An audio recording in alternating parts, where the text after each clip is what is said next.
clip bust now the new now looks like, whoa. Upgrade her diamonds, now her girlfriends are like, whoa, whoa, whoa, whoa, whoa, whoa. I press the button and the doors go off like, whoa. That money clip bust now the new now looks like, whoa. Upgrade her diamonds, now her girlfriends are like, whoa, whoa, whoa, whoa, whoa.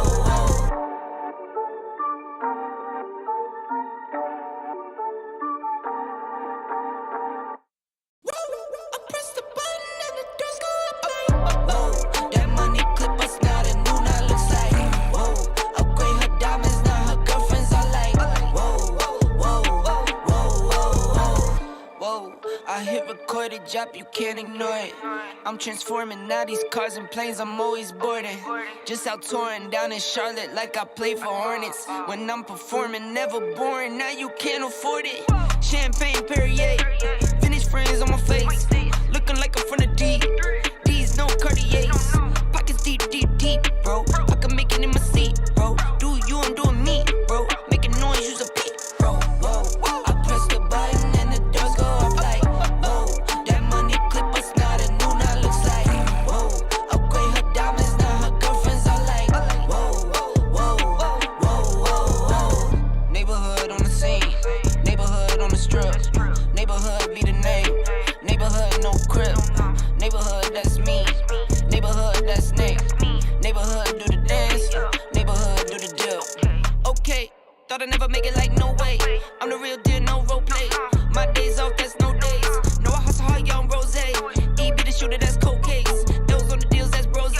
Got no pay, on no say. Okay, this the news, tell them read it. Been the one since the fetus. Don't sleep on me, Tempur-Pedic. That's a no, no, no. Spending dope for no reason. Got a ball head, Mr. Cleaner. Heard the big bags overseas, then we gon' go, go, go. Whoa, I press the button and the doors go off like, whoa. That money clip bust now the new now looks like, whoa. Upgrade her diamonds, now her girlfriends are like, whoa, whoa, whoa, whoa, whoa. I press the button and the doors go off like, whoa. That money clip bust now the new now looks like, whoa. Upgrade her diamonds, now her girlfriends are like, whoa, whoa, whoa, whoa, whoa. I press the button and the doors go off like, whoa. That money clip bust now the new now looks like, whoa. Upgrade her diamonds, now her girlfriends are like, whoa, whoa, whoa, whoa, whoa. Neighborhood on the scene, neighborhood on the strip. Neighborhood be the name, neighborhood that's me. Neighborhood do the dance, neighborhood do the deal. Okay, thought I'd never make it like no way. I'm the real deal, no role play. My days off, that's no days. No, I hustle hard, young rose. E be the shooter, that's cold case. Those on the deals, that's brose. Got no pay, on no say. Okay, this the news, tell them read it. Been the one since the fetus. I press the button and the doors go up like, whoa. That money clip bust now the new now looks like, whoa. Upgrade her diamonds, now her girlfriends are like, whoa, whoa, whoa, whoa, whoa. Whoa, I hit record a drop, you can't ignore it. I'm transforming now these cars and planes, I'm always boarding. Just out touring down in Charlotte like I play for Hornets. When I'm performing, never boring, now you can't afford it. Champagne Perrier, Finnish friends on my face, looking like I'm from the deep. These no Cartiers, pockets deep, deep, deep, bro. I can make it in my seat, bro. Do you, I'm doing me, bro. Making noise, use a peep, bro. Whoa, I press the button and the doors go off like, whoa. That money clip bust now the new now looks like, whoa. Upgrade her diamonds, now her girlfriends are like, whoa, whoa, whoa, whoa, whoa. Neighborhood on the scene, neighborhood on the strip. Neighborhood be the name, neighborhood no crib. Neighborhood that's me, neighborhood that's Nick. Neighborhood do the dance, neighborhood do the deal. Okay, thought I'd never make it like no way. I'm the real deal, no role play. My days off, that's no days. No, I hustle hard, young rose. E be the shooter, that's cold case. Those on the deals, that's brose. Got no pay, on no say. Okay, this the news, tell them read it. Been the one since the fetus. Don't sleep on me, Tempur-Pedic. That's a no, no, no. Spending dope for no reason. Got a ball head, Mr. Cleaner. Heard the big bags overseas, then we gon' go, go, go. Whoa, I press the button and the doors go off like, whoa. That money clip bust now the new now looks like, whoa.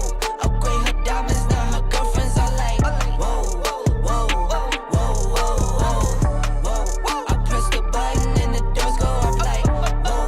That money clip bust now the new now looks like, whoa. Upgrade her diamonds, now her girlfriends are like, whoa, whoa, whoa, whoa, whoa.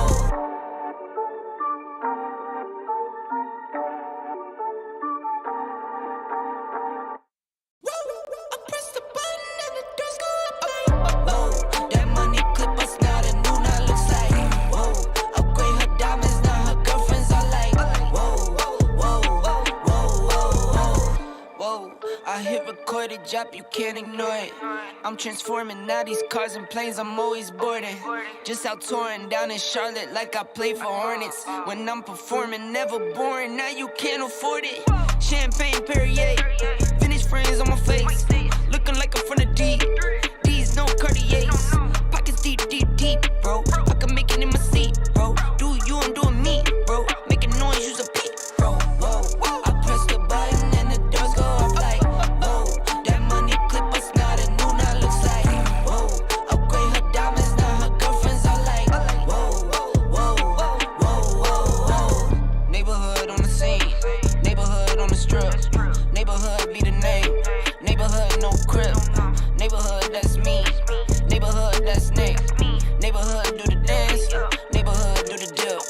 Okay, thought I'd never make it like no way. I'm the real deal, no role play. My days off, that's no days. No, I hustle hard, young rose. E be the shooter, that's cold case. Those on the deals, that's brose. Got no pay, don't no say. Okay, this the news, tell them read it. Been the one since the fetus. Don't sleep on me, Tempur-Pedic. That's a no, no, no. Spending dope for no reason. Got a ball head, Mr. Cleaner. Heard the big bags overseas, then we gon' go, go, go. Whoa, I press the button and the doors go up like, whoa. That money clip us now, the new now looks like, whoa. Upgrade her diamonds, now her girlfriends are like, whoa, whoa, whoa. I press the button and the doors go up like, whoa. That money clip us now, the new now looks like, whoa. Upgrade her diamonds, now her girlfriends are like, whoa, whoa.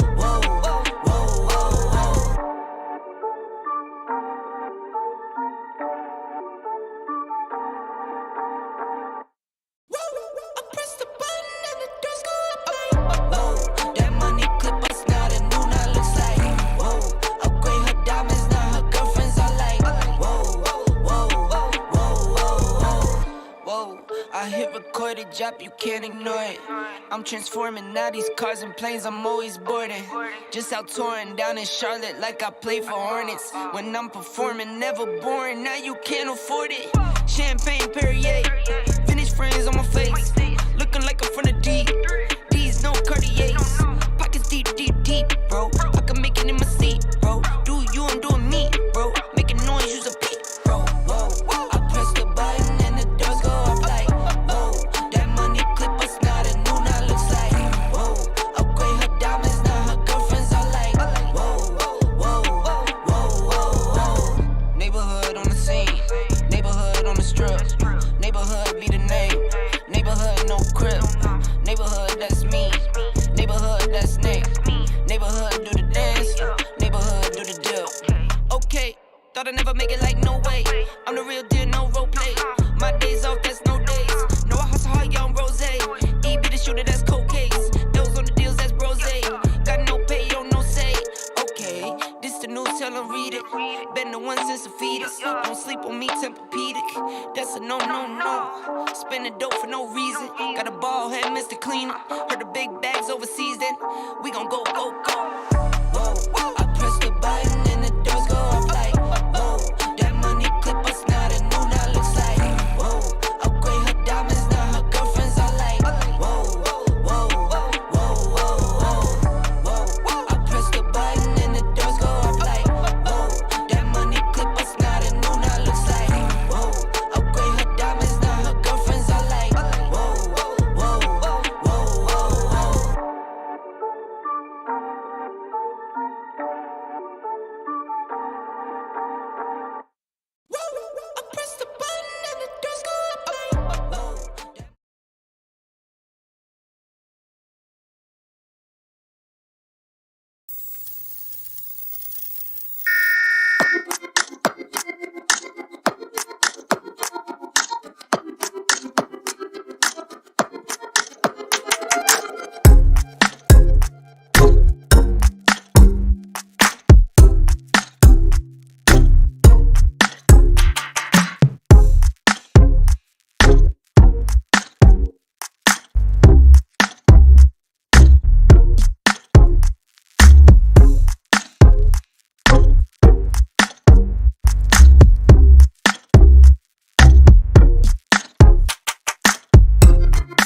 Good morning, everyone. Welcome to the 411 in the morning.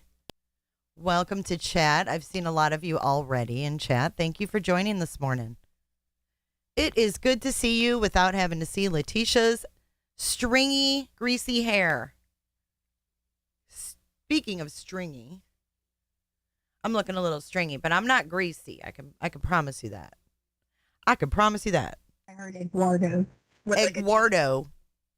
So I was watching a show last night, and there was a guy named Eduardo on there. I heard Eduardo. And I was like Eduardo. So it is Eduardo, but she said Eduardo. Oh, what a disaster. Okay, so let's forget about that for today. Mandy, you're too cute, babe. Good morning, Potato. Good morning, Angie B. Who else do we have? Hello, Streamlabs. It's good to see you today. We've got Olive, Allison BD, Punani, Melissa B, Lisa B, Audra D. We've got all the gang here today. Eggward. Hey, Britt. Eggward. Don't do the stanky leg. The stanky leg. Very greasy. Just based on my observations, her hair was very greasy. All right. Speaking of gross, okay, we've already gotten gross. So this Dalai Lama thing, you guys, have you heard about this? Put a 1 in chat if you've heard about it.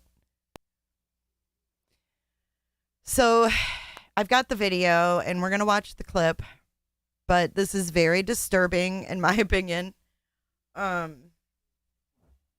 The Dalai Lama is 87 years old. And he has always been like a symbol of peace and a humanitarian.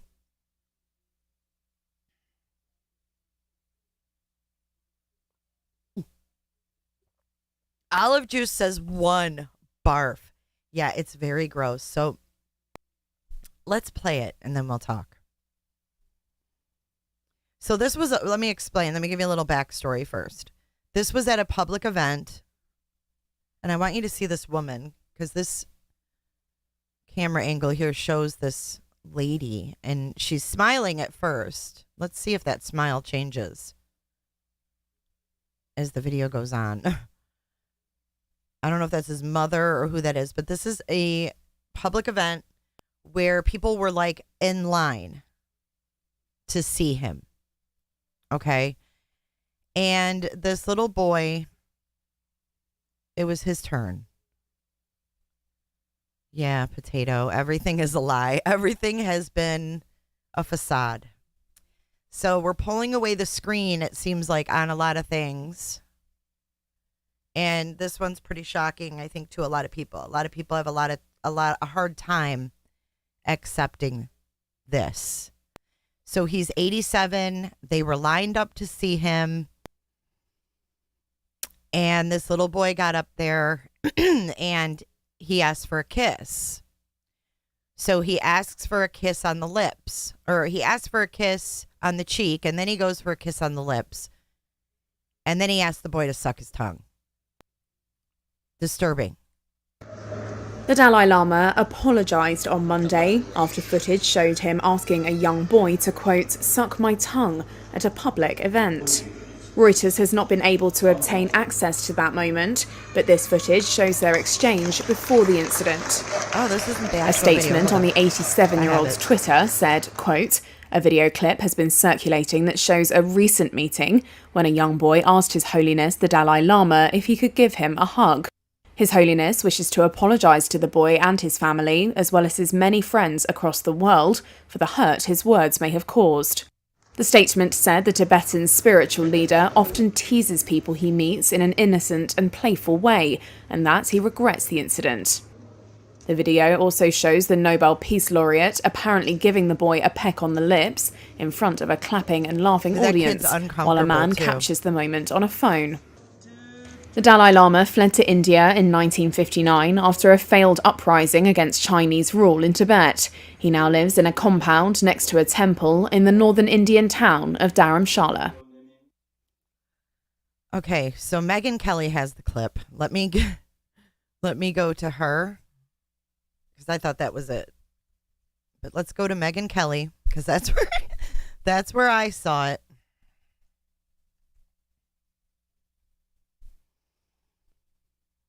Mm-mm-mm.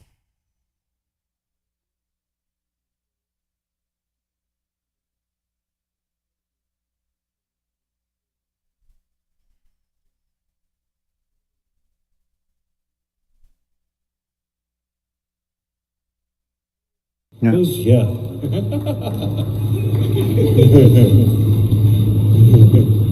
Then I think finally here also.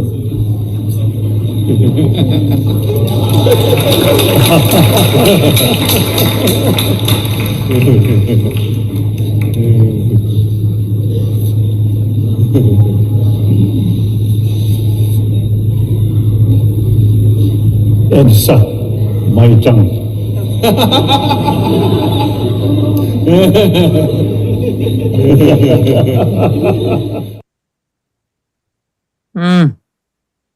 What do you make of it?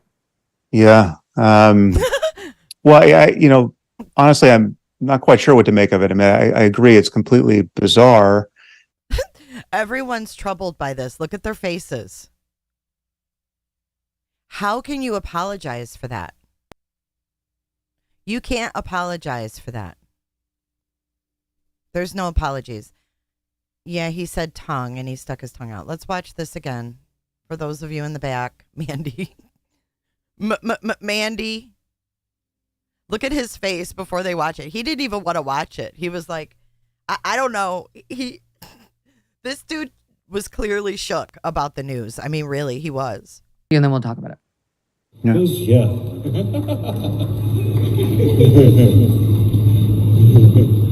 Then I think finally here also.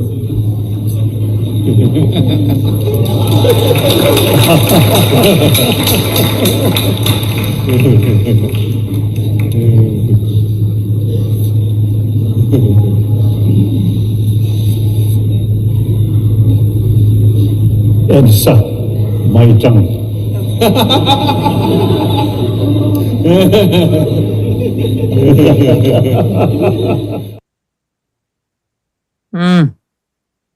What do you make of it? Yeah. Well, honestly, I'm not quite sure what to make of it. I mean, I agree. It's completely bizarre and, unacceptable on its face. What I have a hard time seeing it as a frank expression of sexual interest in a child, largely because he's doing this in front of thousands of people, right? Okay, so that's where I wanted to stop it. So I think a lot of people might think that, it was just an innocent little joke. He jokes around with little kids and, there was no, he didn't mean any harm because he didn't do it in private.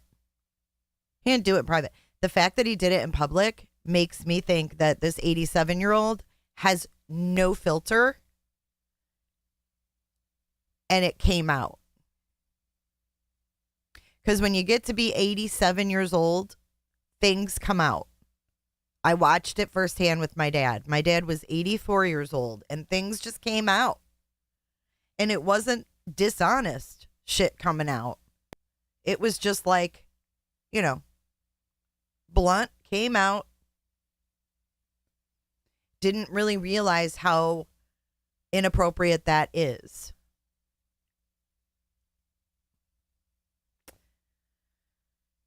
But to say, he jokes around with little kids. He's always done that.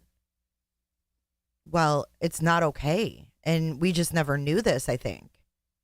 And I think that a lot of people's worlds are shook. It's disgusting. No normal person does this. No normal person does this. It was almost like a natural, unfiltered thing. And it's really, really disturbing. Let's listen a little bit more to what Megyn and Sam Harris, he is the host of the Making Sense podcast. He's an author. The idea that you're going to be, practice your pedophilia in front of thousands of people, on camera and get away with it seems, patently insane. So, but he's the Dalai Lama. I don't know what to make. Like, had this happened in private, that would, like, if you would have gotten away with this, like if you were the Dalai Lama and you just got away with this your whole life, like this is just what you did and no one ever said anything or questioned it. As a matter of fact, when he kissed the boy, they all cheered. There was applause from the audience when he kissed him on the lips. The kid just wanted a hug. And I want to bring up a point that Megan makes here. Hold on. I've seen a lot of heroes fall when the truth about them comes out.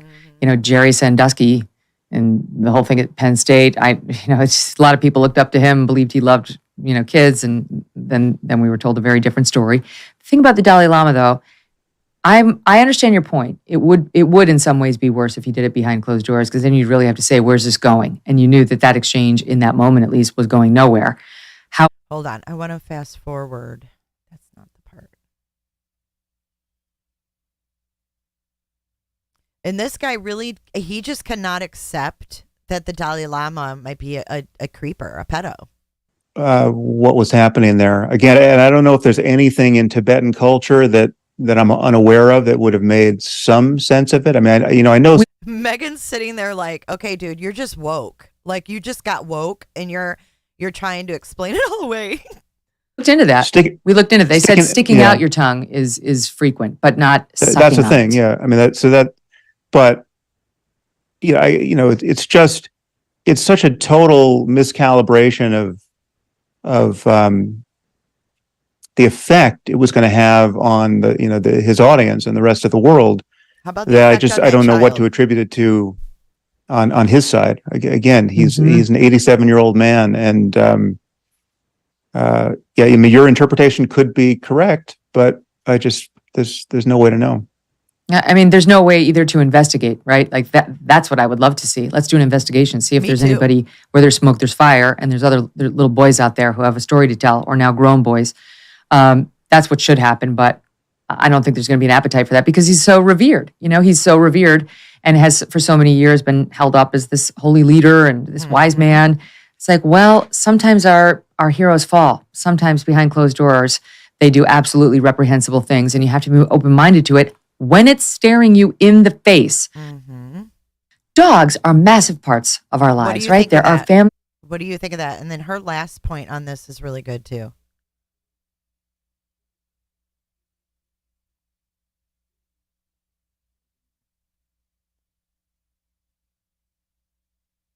She talked about the boy, and I just think that no one has talked about the boy and the effect that that's going to have on this kid. I don't think a normal person who doesn't have pedophilic instincts would ever ask for that or do that in any setting. I think perhaps a screen got dropped because he's getting old and forgot how grossly inappropriate people would see that. I agree that's not something any normal aged person does. Not one. I've known tons of them. Nobody does that. You don't do that unless you have that instinct. And that's why I really think this is a before and after moment for him. I actually would be vigilant about keeping him away from children from this point forward. I understand once you're the Dalai Lama to death. But this guy shouldn't be anywhere near children. He certainly shouldn't be parading him in front of them, because I believe that boy was essentially abused right there. I think that experience has the real threat of staying with that child forevermore as an abuse moment. And we all witnessed it. The whole world has seen it now. It troubles me, Sam, and it troubles me when you didn't, but it troubles me when people defend it, as we saw a guy from Rolling Stone do on CNN yesterday, because there really needs to be a hard stop on anything like that from everyone in polite society when it comes to anything that might even open the door a little bit to the exploitation of kids. I think she couldn't have said that I agree. better. She couldn't have said that better. Now let's watch the CNN clip where this person defending the Dalai Lama.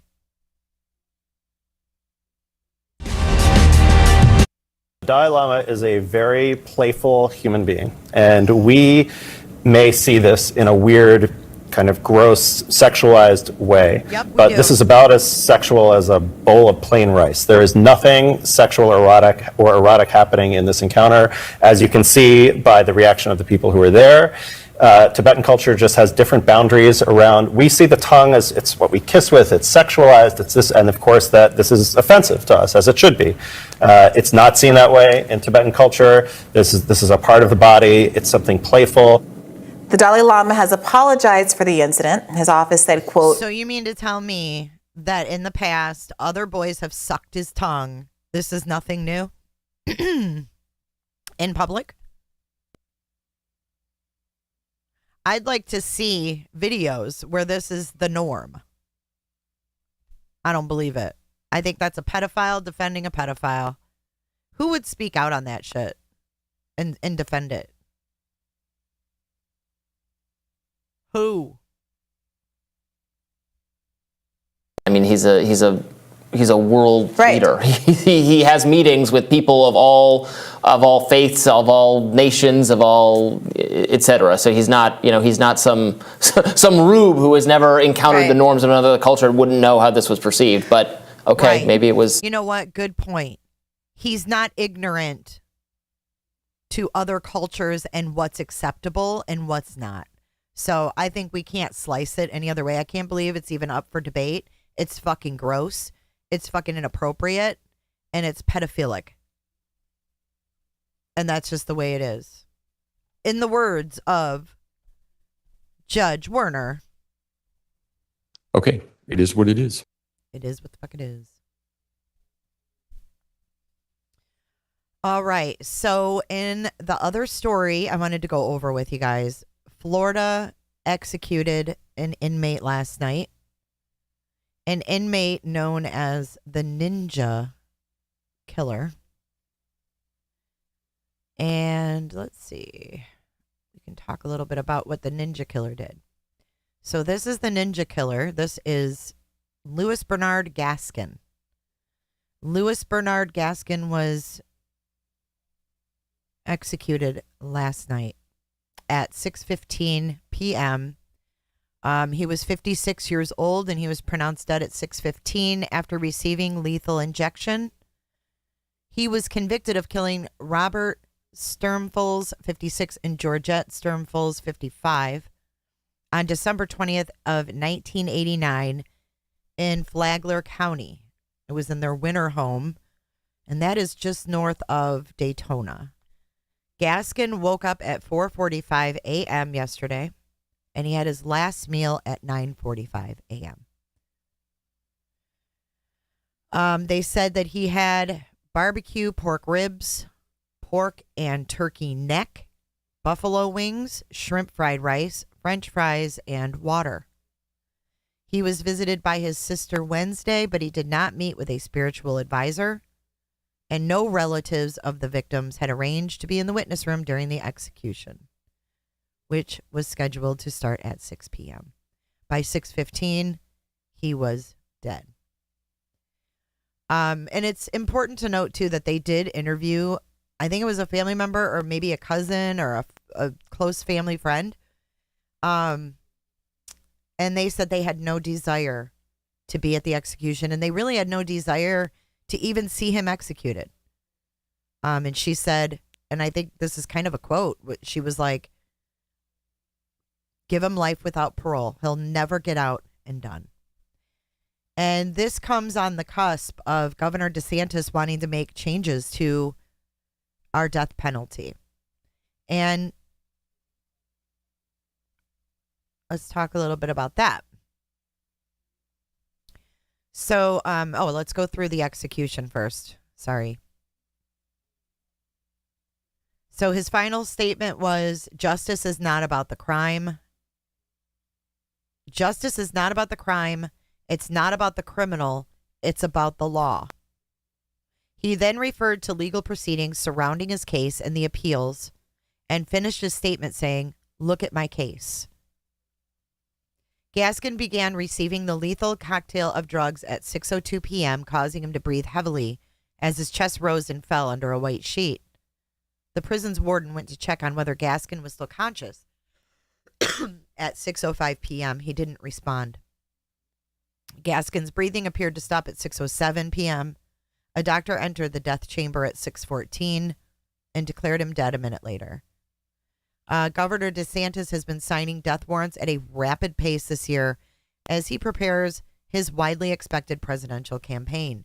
He oversaw only 2 executions in his first 4 years in office, and both of those were in 2019. Gaskin's execution came 6 weeks after Donald Dilbeck, 59, was put to death for the 1990 murder of Faye Van, 44, in Tallahassee, and 3 weeks before the scheduled execution of Daryl Barwick for slaying Rebecca Went, 24 and 86, in Panama City. Barring any stays for Barwick, it will be the shortest period of 3 executions in Florida since 3 were put to death in 36 days in 2014 under former Governor Rick Scott. Gaskin's death marked the state's 101st execution since the reinstatement of the death penalty in 1976. There are 297 people on Florida's death row, which is located at the Florida State Prison, about 40 miles southwest of Jacksonville. Gaskin was dubbed the Ninja Killer because he wore all black ninja clothes during the crimes. He shot his victims with a .22 caliber rifle, and he was convicted of first-degree murder. And they say that he stole a clock, 2 lamps, and a video cassette recorder, like one of those big ones, found at his residence, and were intended to be Christmas gifts for his girlfriend. He was also convicted of armed robbery, burglary, and attempted murder that same night of another couple. Local media reported that at the time that Gaskin quickly confessed and told a psychologist before his trial he knew what he was doing. The guilt was always there, Gaskin said. The devil had more of a hold than God did. I knew that I was wrong. I wasn't insane. The jury voted 8-4 in 1990 to recommend the death sentence. The state and U.S. Supreme Courts rejected his appeals since his death warrant was signed, and the last denial came last Tuesday. So, I don't know. This is Gaskin. Here is a video on it. The sentence of the state of Florida versus Louis Bernard Gaskin was carried out at 6:15 p.m. The execution took place without incident. 56-year-old Louis Gaskin was dubbed the Ninja Killer after the murders in 1989. News4Jax reporter Eric Avene joins us live with details about everything leading up to the execution. Eric? Prison officials say Louis Gaskin woke up just before 5 a.m. Then 3 hours later, he received his last meal, and then his sister visited him for the last time. And then shortly after 6 o'clock, he was put to death. After spending more than 30 years on Florida's death row, convicted murderer Louis Gaskin was executed by way of lethal injection. Freelance broadcast journalist John Koch has been witnessing state execution since the late 1980s. He witnessed Gaskin take his last breath. This one played out pretty good. I mean, it was, what's routine mean? He quietly went to sleep and he died. Can you tell us some of the last words he said? Basically, he referred to his case that didn't go wrong.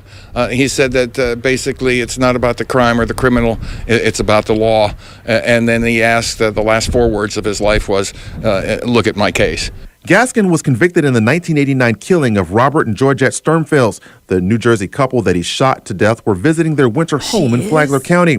After killing the couple and stealing items from their house, Gaskin robbed another home and shot a man in the process. Fortunately, that victim was able to get to the hospital. Gaskin wore clothes that resembled clothing worn by Japanese mercenaries when he committed the crime, so he was nicknamed the Ninja Killer. Despite the couple he killed and the third person he tried to kill, an anti-death penalty group called Floridians for Alternatives to the Death Penalty protested his execution outside the prison. We're not killing the same person that this was 30 years ago, and we're also killing the whole Louis Gaskin, who's mentally ill, who had a deprived and traumatic childhood, horrific childhood that you wouldn't wish upon your worst enemy. He was sentenced to death by an all-white jury. His execution highlights so many of the problems with Florida's death penalty. Now, whatever side of the fence you're on with the death penalty, and I teeter on it, especially in cases like this where he admitted Like, he didn't send them on a wild goose chase. He didn't do all these things that a lot of scumbag murderers do. Like, wow, Melanie Gibb. Robin, you have the best news this morning. My girl Melanie Gibb is on the stand, you guys. And I just watched David Warwick this morning, her boyfriend. Did you guys know she got married? She got married. Oh, look how who's that pretty girl on my Twitter? Right when I opened it up, who is that beautiful girl on my Twitter? Oh my gosh, you cracked me up, Robin. Okay, hold on. Let's get to it. Oh, Melanie Gibb.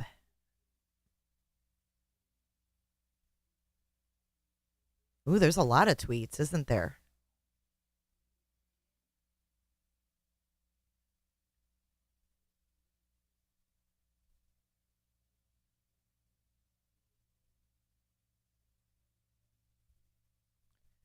Hey, Devil.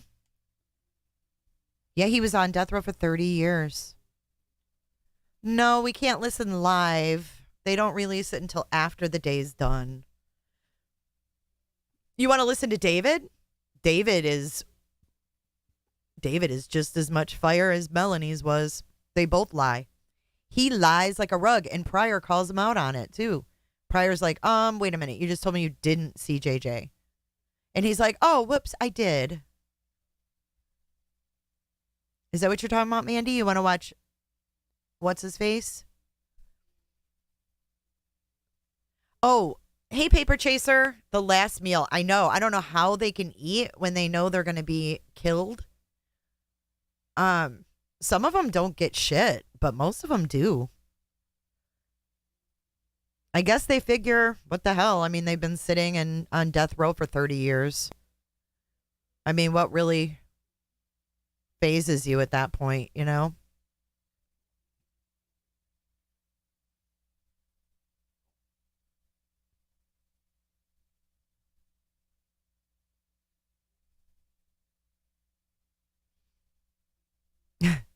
Oh.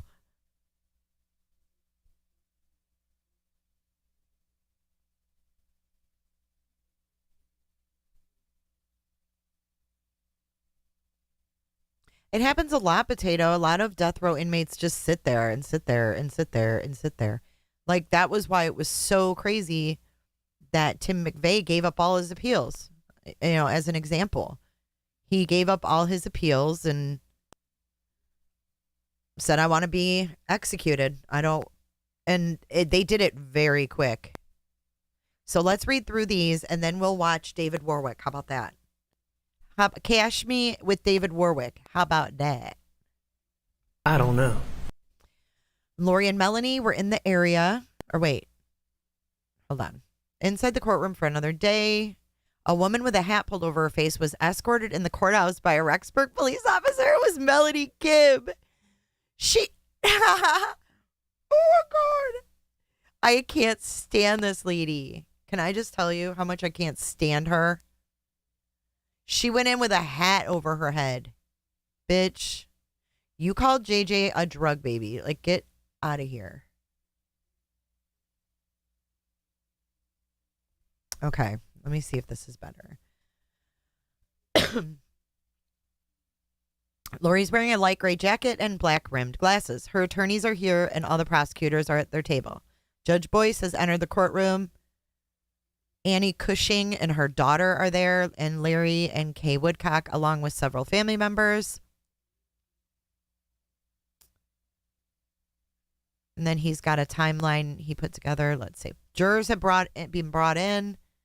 Attorney Lindsay Blake will now question Melanie Gibb. Gibb is wearing a black top, white skirt, glasses, and is sworn in. This is the first time Lori and Melanie have seen each other since 2019. Melanie says she met Lori at an event in 2018. She said she met Chad a year or two before she met Lori.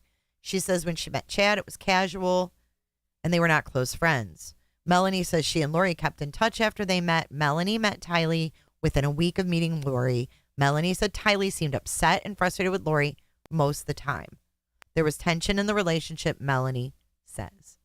Melanie says she met JJ within a week or two of meeting Lori.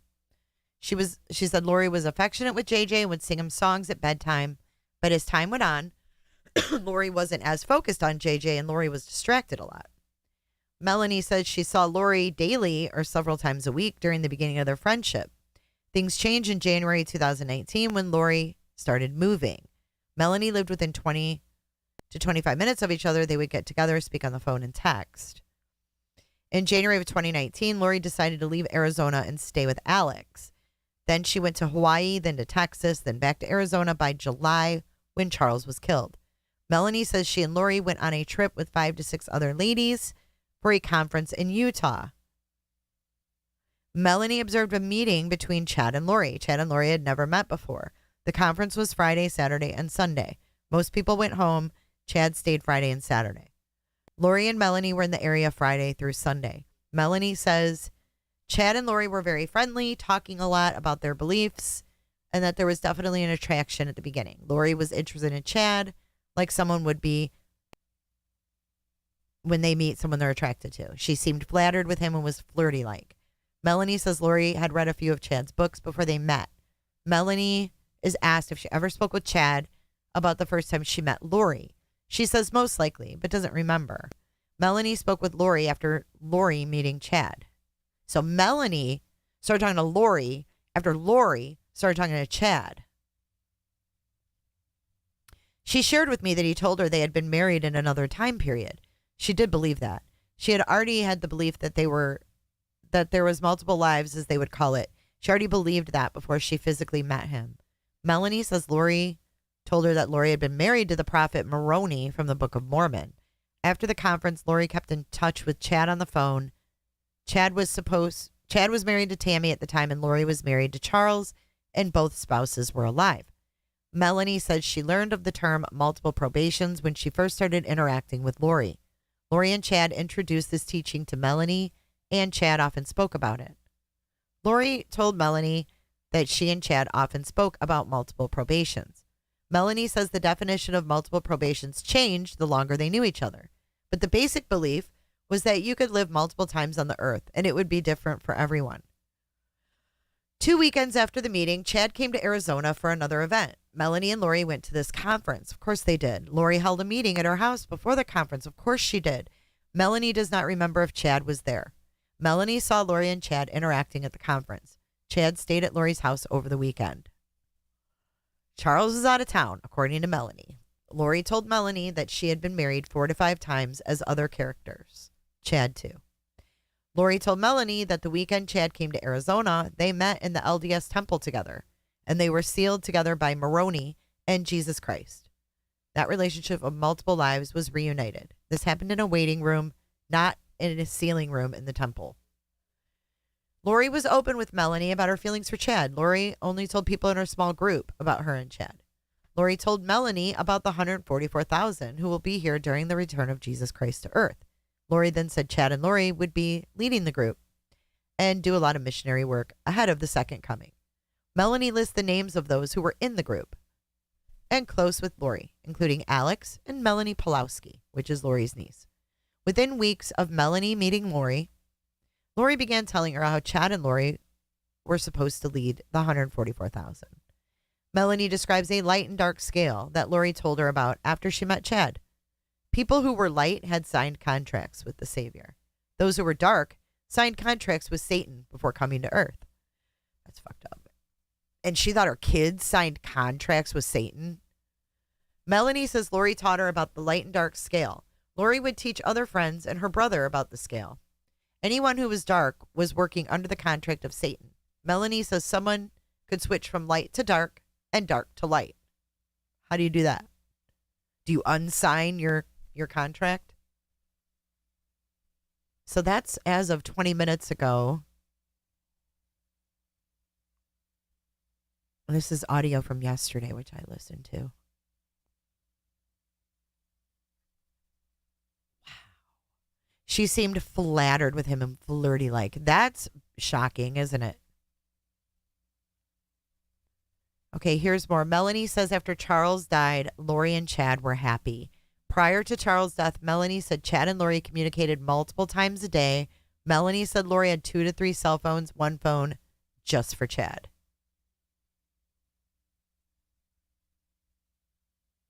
Oh, wait, there's more about Brandon. Hold on. Oh my God, there's a ton more. Hold on. This is so confusing. Lori told Melanie that the weekend Chad came to Arizona, they met at the LDS temple and were sealed by Moroni and Jesus Christ. That relationship of multiple lives was reunited. Oh, I already read that. Melanie says Lori taught her. Okay, Brandon Boudreaux and Charles Vallow were not present for these meetings and were not told about these teachings. Melanie says Lori would not have considered Charles part of their inner circle. Lori said she had a dream where Charles was in a car accident in Texas and would not be coming back home by January 1st. JJ was with Charles at that time and would have been traveling back with Charles. Charles was never in an accident, and Melanie asked Lori what happened.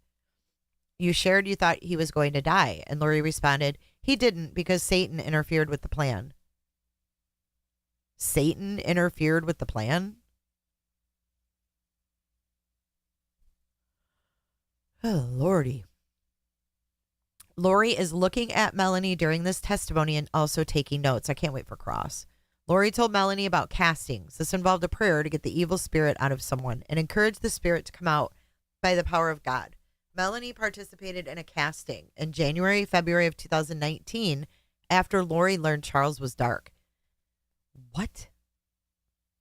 Melanie is participating in these castings on Lori's husband.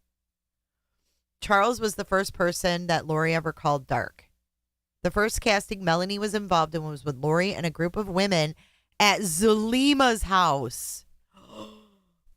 Oh my God, did they have Zulima marry Alex to kill him? I don't know. What? Zulima's house. Alex was not married to her at the time. This casting involved prayer and words, quote, convincing the spirit to leave the body.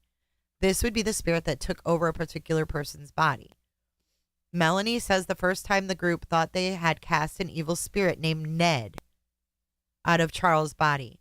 But Charles was still alive, so the teachings changed, and now a spirit named Garrick or Garrett entered Charles' body. Lori cast the spirit out of Charles, but then the final spirit he blows entered Charles' body. Melanie says weeks after the original idea of spirit taking over bodies, Lori started to use the term zombie. Melanie says Lori was present for all of the castings. Chad was present for one casting, according to Melanie. Then the one Chad attended was right after Charles' death. Melanie recalls participating in a casting for Brandon B. Lori told Melanie that Brandon was dark and had an evil spirit. Brandon was part of Hitler's group and was considered very high dark. She does not recall participating in castings for anyone else. Part of Hitler's group and was very high dark? All he wanted was his wife to go to his grandfather's funeral with him. That's all he wanted. Lori told Melanie that Charles Brandon, one of Lori's brothers, not Alex, that would be Adam, Lori's dad, Tylee, Kay, and JJ were all dark. Random people were also dark. Melanie says if Tammy Daybell was dark, it was right before Tammy died. Lori told Melanie sometime between February and June of 2019 that Tylee was dark. In September 2019, Lori told Melanie JJ was possessed. Many jurors are taking notes during Melanie's testimony. The night before Charles died, Lori told Melanie that Alex was spending the night at her house because Charles was going to kill her. After Charles died, Lori told Melanie that he had been argumentative with her. The spirit told Lori to pick up Charles' phone, and he was upset she took his phone. Lori said they argued. He threatened her, and Tylee came out with a baseball bat to protect herself. Alex went to get his gun to protect him, and then he shot Charles. This is all according to what Lori told Melanie. Melanie says, oh my God. Melanie says after Charles died, Lori and Chad were happy. Prior to Charles' death, they communicated multiple times a day. Lori told Melanie she and Chad would meet at hotels. Lori shared they were intimate, while Charles and Tammy were still alive. Shocker. a hard time hearing you. Do you mind pulling your microphone down and then aiming it up at your chin? Lori said this was according to God's will because they had been married in multiple lives. During this testimony, Lori is frantically taking notes in the courtroom. Melanie said right before JJ was killed, Lori said he was difficult to handle. It was hard for her to take care of him and be with Chad. Lori indicated she was going to ask Kay if Kay could take care of JJ going forward. Melanie says she last saw Tylee in July-August 2019 before Lori and Alex moved with the kids to Idaho. So this is mirroring what we watched yesterday. So I'm interested in the cross-examination of her. But I'm going to play, I didn't plan on doing this, but we skated through those first two stories. So I think we should watch David Warwick. It's only 25 minutes long. Testify at Chad Daybell's prelim. So this is 26 minutes long. And this is Melanie Gibbs' boyfriend. And he was there that weekend. And he tells a different story. If you remember, if you guys watched yesterday and you paid attention, you're going to notice he has a different story about the real estate transaction that they went on at Daybell's house that weekend. He has a different story on where JJ Vallow was that weekend. I love you too, Mandy. But isn't this crazy shiz? Let me tell you, this is going to be the testimony. I am geeked for this testimony. I don't know if David Warwick is going to testify in Lori's, but nonetheless, interesting because these two are two peas in a pod. And get this, I was going to do a live on this later. I got to show you guys something. They got married, these two clowns, Melanie and Warwick. They got married. Where's that freaking picture? Oh, here. This is the thumbnail I made for, I was going to do this later, but maybe I'll cut this. I don't know. Let me show you the thumbnail, though. You guys will laugh. So her and David Warwick got married, and she wore black in her wedding. So this is David Warwick when he testified in Chad's thing. Look on the left. This is David Warwick now. Look how fucking... Dude, this was what happens when you keep secrets about kids' lives. See what he looks like now? Horrid. He looks... Look how thin he is. Holy. I heard Eduardo. This is what happens when you lie, folks. Given the fallout, given the fallout, you just might end up looking like an emaciated piece of shit if you keep secrets about little kids' deaths. So that is a picture of Lori and Melanie right there in the middle. That is the day. That's the day that JJ Vallow was killed. That was when they were recording their podcast. Look at that. Look at that smug look on both their faces. And don't let Melanie fool you because she hated Lori's kids. She didn't like them. Oh, it looks Photoshopped because I cropped them out. Like I cut I cut the background of them out. So that's my work. But his hair is not purple. It's just the plexiglass from the trial or the preliminary. It was COVID. That's a reflection on the plexiglass. But this is the night that they recorded their podcast. I'm going to go get a cup of coffee. Actually, I'm going to start this footage. Let's see here. We're going to listen to David Warwick lie his ass off. And thank you guys for listening to this with me because I don't know who else I would listen to it with because I'm like enthralled. I am enthralled.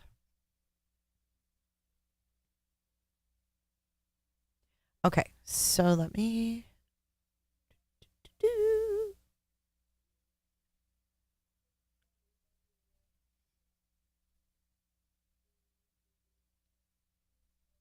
And thank you to all our supporters. I want to thank you guys. Thank you so much, Miss Robin, for your donation that came in late last night. Thank you. Thank you. Well, I'm glad you want to listen to it with me because I only want to listen to it with y'all because y'all are the only ones that put up with my weirdness. But I'm telling you, these two, they should have been charged too, in my opinion. And I think that's what Lori and Chad are thinking. And I think that's why Lori is obsessively taking notes over there because she knows. She knows what Melanie knows. She knows these people are clowns. And I'm not defending Lori Vallow, but I'll be damned if there's other people that were wise to this and the state, gave them some kind of a deal. It's a little sickening in my opinion. I don't believe in deals for people who fuck with kids. Excuse my language on this Thursday, April 13th. But, here we have Governor DeSantis in Florida, which is what I was going to talk about, is that he wants death penalty for pedos, for child killers, automatic. Here we have that, right, being introduced in the state of Florida. And here we have Idaho protecting people who are involved with hurting children. I say no bueno on that, Rob Wood. Do your work. Do your fucking work and get your evidence. And I'm not trying to be critical, but damn, man. Do your work so you don't have to give these people immunity. It's ridiculous. Good morning, Katie. Thank you, Rob. Hey, Brooke, thank you, Brooke. I did. I reached the $500 goal for my trip. I did. All right, here we go. This is David Warwick testifying. This is 2 years ago. Mind you, their stories aren't going to change much. State would call David Warwick. I'll put on closed caption. Mr. Warwick, if you'll come forward, stand in front of the plexiglass, raise your right arm, and face the clerk. Point that microphone right at your chin. Yes. Yeah, Mr. these Warwick, people you don't can be care. seated right here in this witness box. You can take off your mask when you're seated there. If you'll please put yourself close to that microphone, we're making an audio recording. Mr. Warwick, if you'll also make sure to wait for the question to be completed before pull it down you below your answer the chin and question, aim it at your chin. and then try not to speak over an attorney if they're in the middle of a question, so that we don't have two different voices going at the Yes, same time. thank you guys so much. Mr. Wood, you may inquire when you're ready. Will you state your name and spell it for the record? David Warwick. Couldn't hear the last part. Okay. Oh, this is another thing that's rich. Mr. Wood, if you'll speak closer to He's that. deaf too. Okay. So not only is his girlfriend Melanie hard of hearing, but this dude is too. And the headsets don't work for him. And dude, these people are pieces of crap. I'm just saying it like it is. It is what it is, right, Judge? Okay, it is what it is. Microphone. It's difficult with this plexiglass. Sure. So Mr. Wood, if you'll speak loudly, we'll make sure that Mr. Warwick can hear you. Mr. Warwick, could you state your name and spell it for the record? David Dale Warwick. And spell it. Mr. Warwick, can you spell that name for the record? Spell it. Warwick. Thank you. Did I ask them to do that? Mr. Warwick, how long have you known Chad Daybell? We've crossed paths several times in the last 5 years. So approximately 5 years. What's that? So you've known him approximately 5 Approximately, years. yeah. Okay. And are you familiar with Lori Daybell? Sorry, what was that? Are you familiar with Lori Daybell? Yes. When did you meet her? I met her in first week of August 2019 Where was that? at her home, Where was her home? Gilbert, Arizona. Okay. Was Chad Daybell there? Yes. Mr. Warwick, have you ever met Tylee Ryan? No. Have you met JJ Vallow? Yes. When did you meet JJ Vallow? I met JJ Vallow on September 21st, 2019. Where was that? That was at her town, Lori's town home in Rexburg. Okay. Why were you there? For a threesome. I was invited, I was coming up for a conference, and I was invited to stay there instead of renting a hotel room. I'm sure you were. And so that's why I was there. Okay. When did you arrive there? I arrived Friday night about 7:30.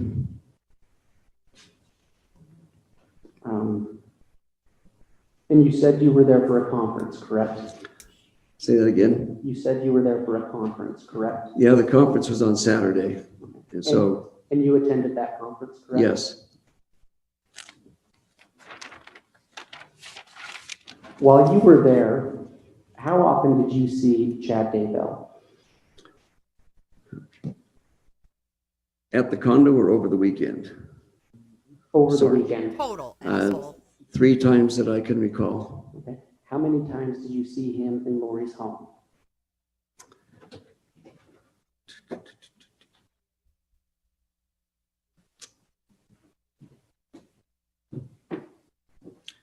Mr. Warwick, we have a listening device here. I can tell that Yes. maybe you're a little bit hard of hearing. Yeah, I am. We appreciate you being here. We want to accommodate you. Do you mind if we try this hearing device to see if it's a little bit easier for you to hear?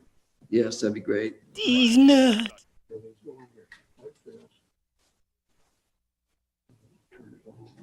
Given the fallout from Given the fallout. Given the fallout. You're being a Karen. Like one like that. Just tell him to point that microphone right at your chin. Pull it down below your chin and aim it at your chin. I heard Eduardo with like a G. That was me packing cigarettes, probably. Look at Rob Wood. He's like, my star witnesses suck. Mr. Warwick, My can you hear case me okay? sucks. Yes. Is that better? About the same. Oh All my right. God. Well, Your witness let's sucks, experiment Rob with Wood. it a little bit here. If This is the if best it's he not got, better, guys. You're welcome to take We should it be off. worried. I want to do all that I can to make sure that you can hear me, Shit's hear Mr. squeaking Wood, and everything else. and hear Mr. Pryor when those questions are happening. If there's anything you don't hear, please let us know. We'll speak louder His and we'll headset speak squeaks. slower. We want to make sure that the testimony and the record is very clear here today, okay? Pull it down below your chin and aim it at your chin. Very greasy. Mr. Warwick, can you hear me clearly? Yes. Okay. Here we go. I don't recall if you answered my last question. He didn't. How many times over the weekend of September 20th through the 23rd, how many times did you see the defendant Chad Daybell at Lori's house? Once. Okay. So when was that? That would be Sunday, the 22nd. Okay. That was when JJ Did you was have killed. opportunity to visit with Mr. Daybell? I did. What did you speak about? I asked him about his relationship with Tammy, Who was Tammy? his wife. Okay.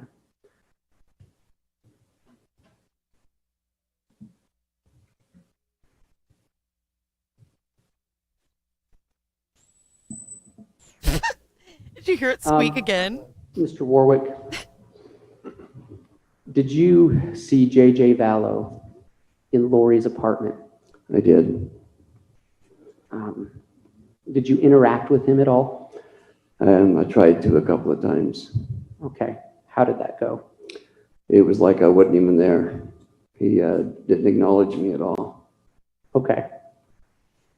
And you're aware that he had autism, correct? Yes. Okay. Do you recall the night of September 22nd, 2019? Yes. What did you do that night? I was doing a podcast with Melanie Gibb and Lori Vallow. Was JJ there when you did your podcast? No. Did you see him at all that night? Yes. When was that? When he was staying with Alex, and Alex brought him home and carried him to bed. So Okay. when the door opened, that's when I think that's me. You were just talking about, I believe, Mr. Cox bringing JJ into Lori's house. I edited. Do you recall what time that was? Don't recall it exactly. Okay. It's later in the night. Okay. Was Chad Daybell there? What's that? Was Chad Daybell there at that same time? No. Let's talk about the morning of September 23rd, 2019. What did you do that morning? I got up to get ready to go. Then I went downstairs to say goodbye to everybody. Okay. And who was there? Who's everybody? Melanie Gibb and Lori Vallow. Okay. Did you see JJ there? No. Did you talk to Lori about JJ that morning? I did. What did she tell you about JJ that morning? She said that he was being a zombie and climbed up on the cabinets, climbed up on top of the fridge, smashed her picture of Christ down, and then climbed up onto the upper cabinets and got between the top of the cabinet and the ceiling. Okay. And then what did she tell you? I asked to see him, and she just said that he was out of control, so she had Alex come and get him. Okay. Do you believe that he did that JJ did that? I mean, what I think about is the fact that his dad's gone, his sister's gone, and he's acting out possibly. And Chad didn't want to deal with it. And neither did Lori. So why didn't Lori do what she said she was going to do and give him back to Kay? Why didn't that happen?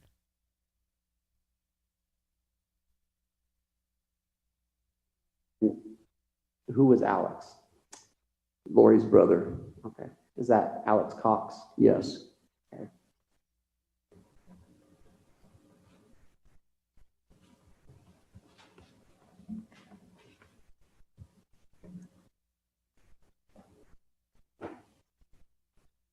State has no further questions, Your Honor. Okay.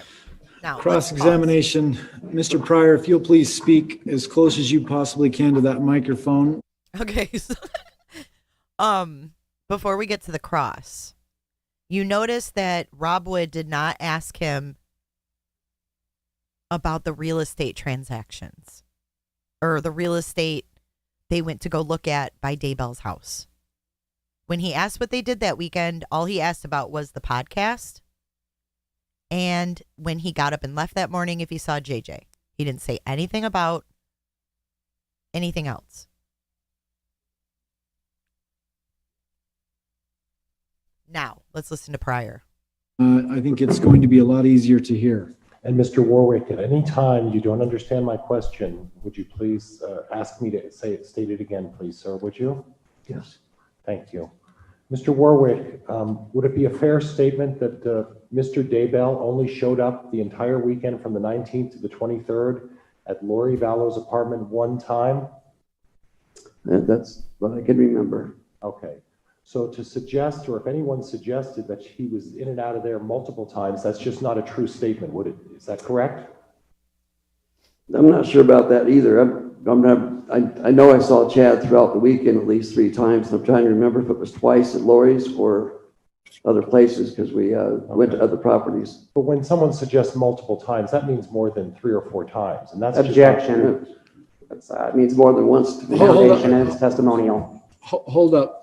So Mr. Warwick, if there's an objection, if you'll make sure to stop testifying, I'm going to rule on the objection and then we'll ask you to continue forward. Okay. The question was multiple times insinuates 3 or 4 times, something to that effect. More than 3 or 4 times, Judge. More than 3 or 4 times. Mr. Wood, your objection? That's testimonial. Mr. Pryor, do you wish to respond to that? Well, it's not testimonial, it's a question, and for us to clarify what the fact that there may have been a suggestion he was there multiple times, I get to clarify that.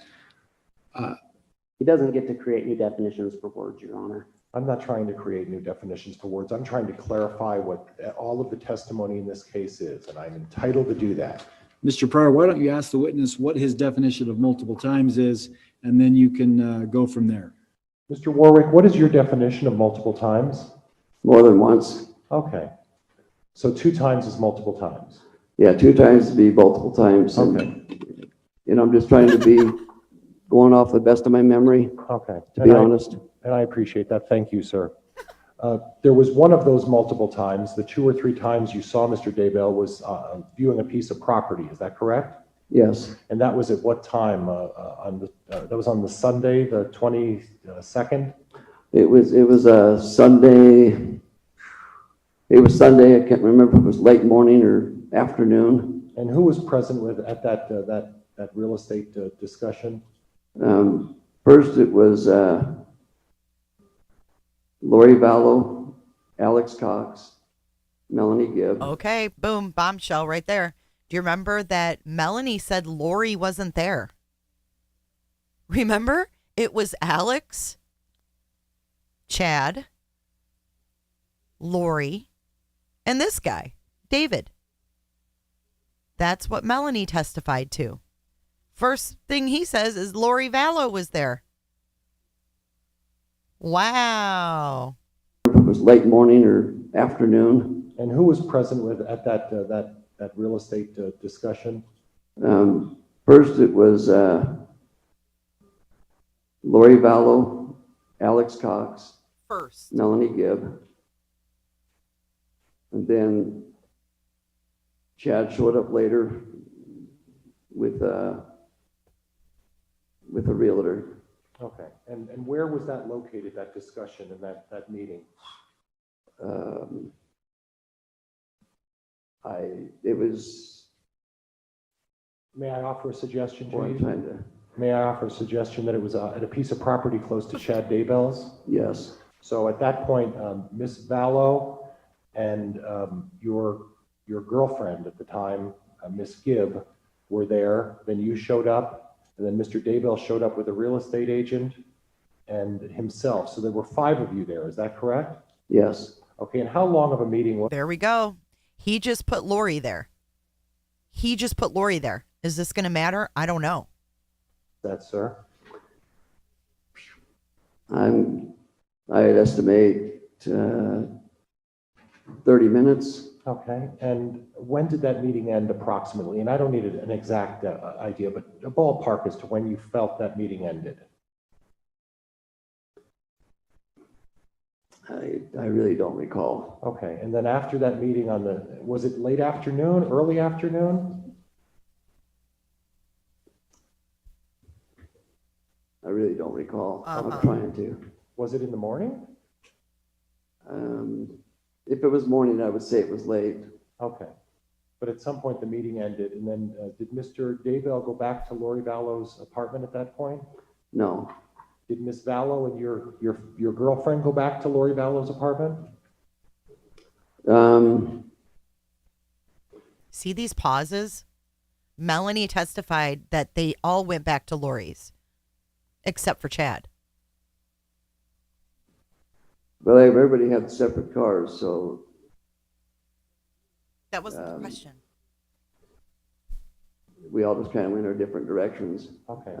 At some point, did all of you meet back at Lori Vallow's apartment that evening? Please repeat. I'm sorry? I couldn't understand the question. At some point later that evening, did you, Miss Vallow, and your girlfriend, Miss Gibb, go back to Lori Vallow's apartment that night? Yes, And you did a podcast, is that correct? yes. And that was what day, sir? Sunday night, the 22nd? Okay, and on Sunday night, the 22nd, did you see JJ Vallow? No, Wait for it. Did you stay with your girlfriend the entire time You during just that said no. podcast? yes, And she was with you the entire time, is that correct? yes, So if you didn't see JJ Vallow, the likelihood is that she wouldn't have seen JJ Vallow either. Would that be fair, sir? Calls for speculation, objection. okay, can I ask a clarification? Oh, sorry. Hold up there, Mr. Warwick. There's been an objection, calls for speculation. Mr. Pryor, I'll give you a chance to respond to that objection. Judge, I'm asking what his perception is as to whether or not he was with her the whole time, and whether, is it possible that she could have observed JJ Vallow on that night, being that he was with her the entire time during the podcast? I don't think that's inappropriate in any way, Your Honor. I will allow the question. Why don't you please repeat it very clearly so Mr. Warwick understands it? And Mr. Warwick, since you were with Melanie Gibb the entire time during that podcast, if she were to say that she saw JJ Vallow, you would have seen JJ Vallow as well. Would that be fair, sir? Yes, Calls for speculation. Does not, Judge. Overruled. He already answered it. Now, Hey, Ave. at some point over the weekend, who was, this is a 3-bedroom townhome, is that correct? yes, Well, Miss Vallow was staying in one room, right? yes, And you were staying in another room, correct? yes, Was anybody else staying in any of the other rooms? yes. Who? Melanie, And whose room was she staying in? Tylee's, Okay, and you were staying in whose? JJ's. Okay.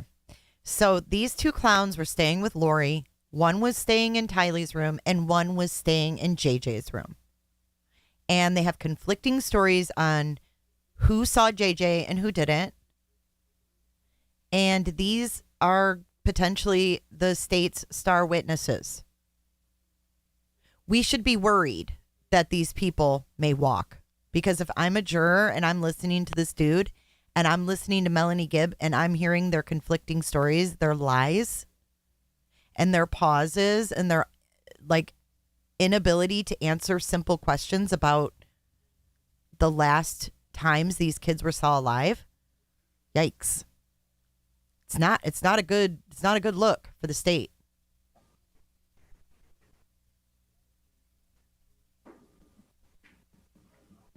Are you aware Well, now of they're whether or married, not your girlfriend so can has they any testify? I kind of don't- an auditory disorder or been diagnosed with a hearing this is good. difficulty? I freaking love it. I love it. I do not love Chad Daybell, but I love the questions that Pryor asked. Now, wait for it. Are you aware of whether or not your girlfriend has any kind of an auditory disorder or been diagnosed with a hearing difficulty? Please repeat. Are you aware of whether or not your girlfriend has any kind of an auditory or hearing disorder of any kind? Objection beyond the scope, relevance.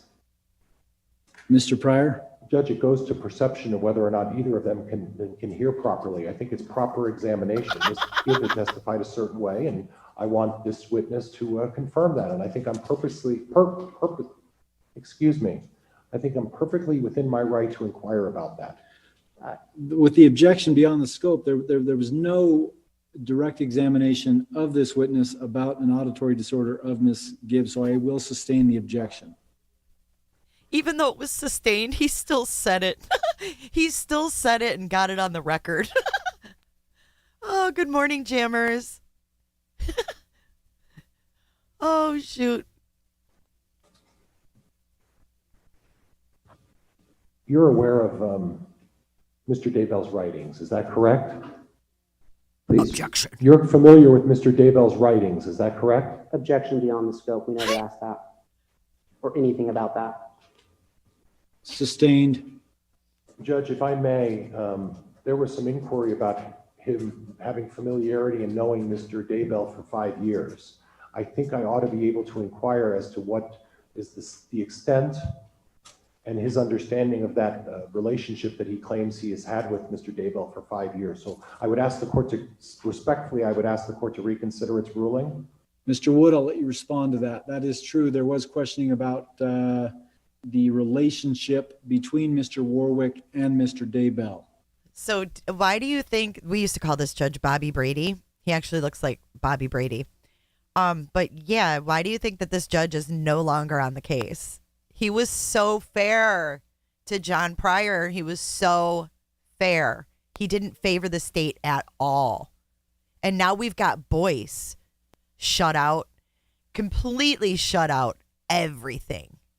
Video, audio, live streaming, anything. If he wants to ask about the relationship, I think that's fine. We did ask about that. We didn't ask anything about Mr. Daybell's books or his writings. Who cares? Ask about the Mr. books. Pryor, I will allow you to ask questions about the relationship. Okay, and Mr. Warwick, the nature of the relationship is that the two of you would go to preparedness camps, is that correct? We've been to preparedness camps, but not together. Okay, and both of you share a faith in the LDS religion, is that correct? Yes. As well as your girlfriend and Miss Vallow also are active and share the faith in the LDS religion, is that correct? Yes. Okay. And you're familiar with Mr. Daybell because as part of these seminars and places you visit over the years, one of them is Mr. Daybell as being an author of fiction books, is that correct? Yes. Okay. So you're familiar with Mr. Daybell's writings and his fiction writings, is that correct? Okay, so he's really driving home, like we talked about yesterday with Melanie, the fact that Chad writes fiction books. And that's really a fact because there was an interview with Chad with one of his books where he says, this is my first nonfiction book. All of his books were fiction.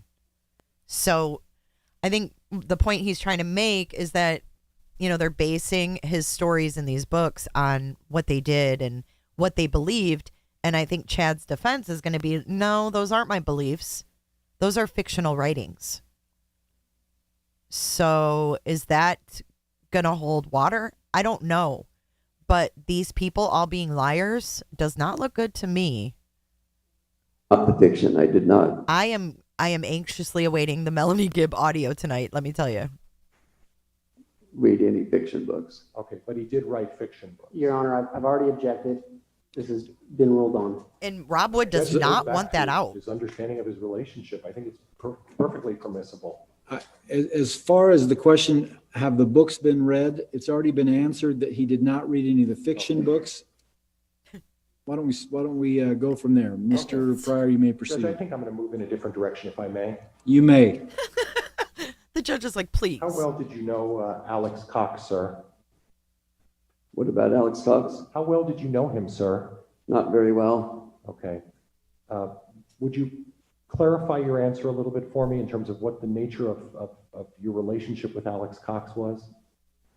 He was at Lori Vallow's home when I met him in August, and he was at her condo when I was there at the condo. And so Alex was, he was just just a fun guy, sense of humor, wasn't taking anything real serious, so we had light conversation, okay, but nothing in depth. Did you ever have any difficulty understanding what anybody was saying to you while you were having conversations with them while you were at the Vallow residence? No, it was not. So you've never had any difficulty in hearing or understanding what anybody is saying to you when you're having a normal conversation with them. Would that be fair, sir? Objection relevant. Please repeat. Okay, I'm sorry you didn't hear me. Did you ever have any difficulty when you were having conversations, and I'll speak very loudly into this so you hear me. Did you ever have any difficulty having and understanding conversations when you were at the Vallow townhouse in September? Sometimes there is, but I always ask for clarification. Okay.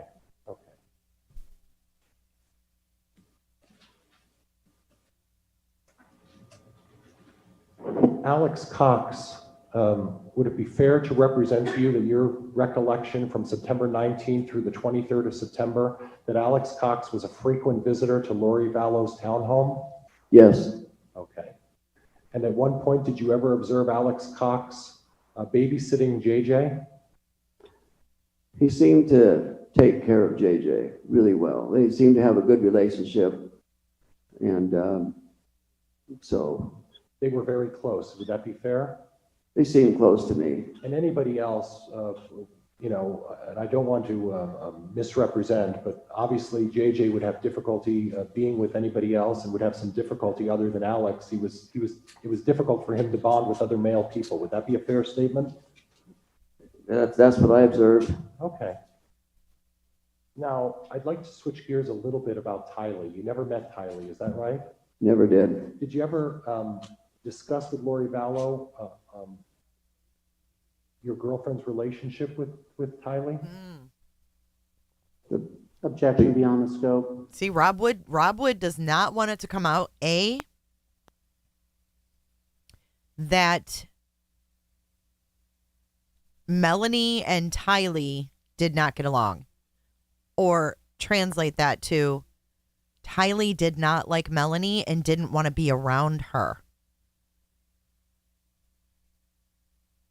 Your girlfriend's relationship with Tylee? The objection beyond the scope. How's it beyond the scope? The question, Mr. Pryor, was did you ever discuss with Lori Vallow Mr. Warwick's relationship? Miss Gibbs' relationship with Tylee.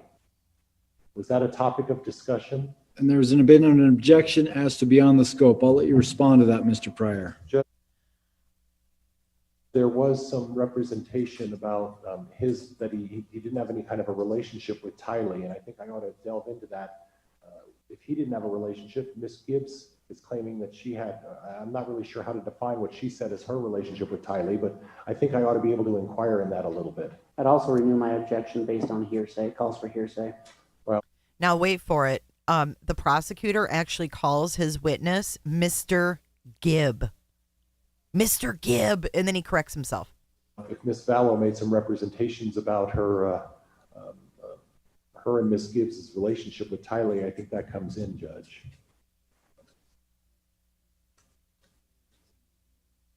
Hey, Jen. Ask your question one more time, Mr. Pryor. Were you familiar with any kind of relationship between Miss Gibb and Tylee? No. Were you aware of any difficulty with the relationship between Miss Gibb and Tylee? Objection. Beyond the scope, we've never asked anything about that of this witness. Mr. Pryor? Judge, it goes back to any kind of a relationship with Tylee and what he's familiar with. He said he doesn't have a relationship, and he's in at least it appears to be a significant relationship with a partner, and I think I ought to be able to inquire into that. I'll allow that question. Were you familiar with any sort of difficulty with the relationship between Miss Gibb and Tylee? Yeah, Melanie just said that Tylee was, I'm trying to remember how she said it. Right, Your Honor, I'm going to object. This calls for hearsay. Sustained. Judge, I'm done. I've covered everything that I think I need to cover in this case. Thank you very much, Mr. Warwick. I appreciate it. Ooh, what do you guys think? The prosecutor does not want that to come out.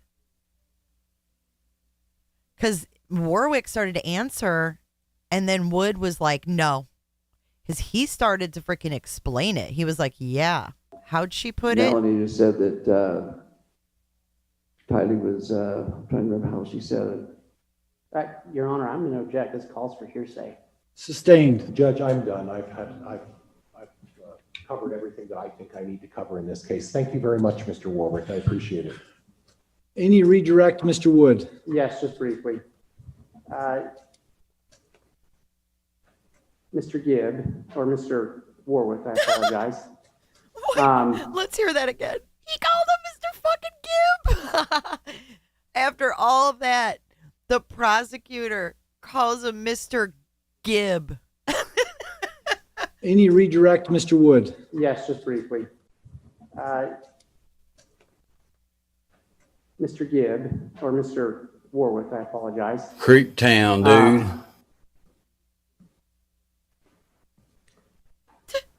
Just for a point of clarity, September 22nd, you did a podcast with Melanie and Lori, correct? Correct. And your testimony was that JJ was not there during the podcast, correct? Correct. Did you see him later that night? Yes. When? When Alex brought him home to put him to bed. Okay. Okay, see, this is where I was watching this and I'm like, wait, what? He said that he didn't see him later that night. But now he's saying Alex, well, he said he brought him home and put him in bed, but then he's saying he slept in JJ's room. So I'm sitting here thinking, if Alex brought him home and put him in bed, where'd you sleep, Mr. Warwick? And obviously Pryor was thinking the same shit. No further questions.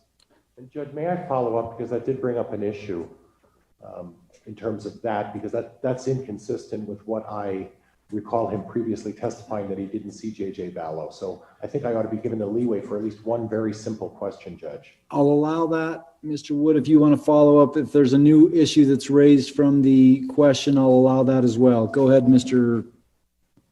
Pryor. When Alex Cox brought JJ home that evening, and we're not sure about what time that was, but where did he put JJ to bed? Where did he put JJ to bed? Where did he put JJ to go to sleep? Where did he In lay? Lori's room. In Lori's room. Okay. All right. Thank you, Judge. That's all I have. Mr. Wood? Nothing further. Mr. When someone answers a question with a question, to give them time to think, you know that they're lying. He is because you're a liar. A liar. I don't like it. If this is what they have against Chad and Lori, we're in trouble. Bed.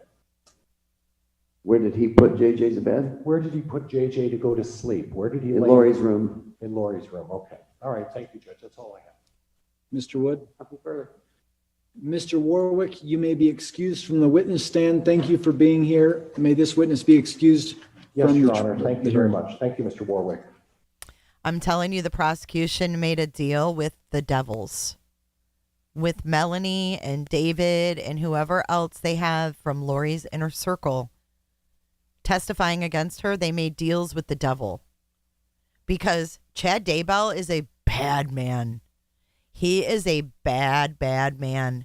And it scares me to think that they have these inconsistent witnesses that are supposed to convince a jury that, you know, these things happened the way that the prosecution is saying they happened. So, yeah, we've got Miss Gibb on the stand today. Let's refresh Nate and see if we've got anything new here.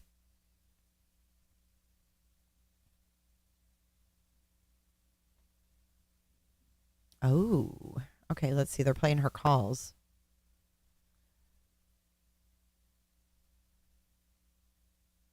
Okay, she's playing that call where Melanie recorded.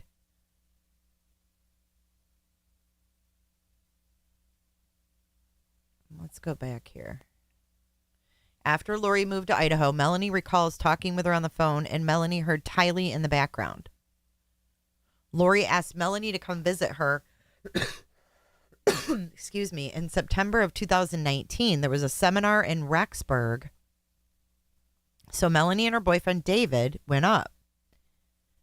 They stayed at Lori's house. Melanie did not see Tylee, and Lori told Melanie that Tylee was at BYU with roommates. Melanie asked Lori about Tylee's belongings. Lori said they had been put in storage. Lori didn't talk much about Tylee. Melanie did see JJ and told Lori that Lori told Melanie that JJ had an evil spirit in him. Lori learned this the day before from Chad. So the day before Melanie and David Warwick got there,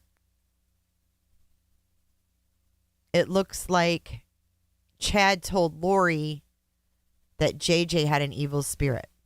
Lori told Melanie that JJ's behavior was more difficult and he would say things like, I love Satan.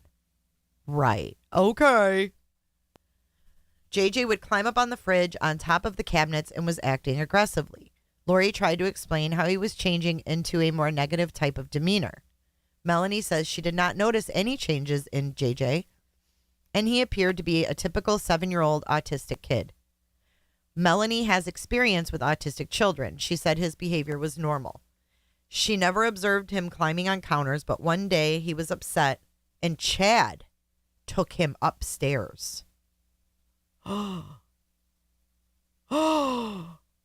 my God, you guys. After Chad took JJ upstairs, he came downstairs and Melanie asked Chad why his neck was so red. Chad responded that JJ had scratched his neck. Oh my God. This Chad is a bad man. Melanie says Chad and Lori were very affectionate that weekend. She went with them to walk around the track at BYU, Idaho, and they explored the campus. As they were leaving, Chad gave Lori a hug and a kiss. Chad asked David Warwick not to share about his relationship with Lori with anyone. Lori told Melanie that Maroney appeared to her in a temple on September 22nd. Melanie said the last time she saw JJ was on the 22nd as Alex was taking him upstairs. Melanie and David left the next day, and she does not recall seeing JJ before they left on September 23rd. Melanie remembers asking Lori before Charles died why he would want to kill her. Lori said it was because she had $1 million life insurance policy. Lori then said Charles had a life insurance policy, but if Charles died, all the money would go to Kay. Lori asked why she didn't get a divorce from Charles. What? Lori was asked why she didn't get a divorce from Charles. Lori said that wasn't the Lord's plan. And if Chad got a divorce, he would be penalized for that. Chad would lose his exaltation or standing with God. Melanie never saw JJ again after the night of September 22nd. She never returned to Idaho again, but spoke with Lori occasionally. Melanie next heard from Chad around Thanksgiving. He told her the Rexburg police would be calling, and Melanie not to answer. Melanie said Chad was nervous, and the police are looking for JJ. Melanie said she thought JJ was with Kay, and Chad told her he was not. Chad told Melanie that Lori would be calling her. Melanie thought JJ was with Kay because Lori had told her she met with Kay at an airport, and she asked Kay to take care of JJ. Now, that might be partially true because Kay asked Lori for permission to bring JJ to Charles's memorial, and Kay had bought plane tickets to fly out and fly JJ back to Louisiana and then fly him back to Arizona. And at the last minute, Lori canceled and said, no, he's not going. So maybe Melanie did think that he actually went. Lori then called Melanie. Lori said the police came by and told officers that JJ was with Melanie watching Frozen. But see, at that point, Melanie should have been like, he's obviously not with Kay because why would she say he's with me? Lori asked Melanie to take photos of random kids at the movie theater and send them to the police. Police tried to get a hold of Melanie, but she didn't take their calls. She says, I wasn't sure what in the world to do. You weren't sure what in the world to do?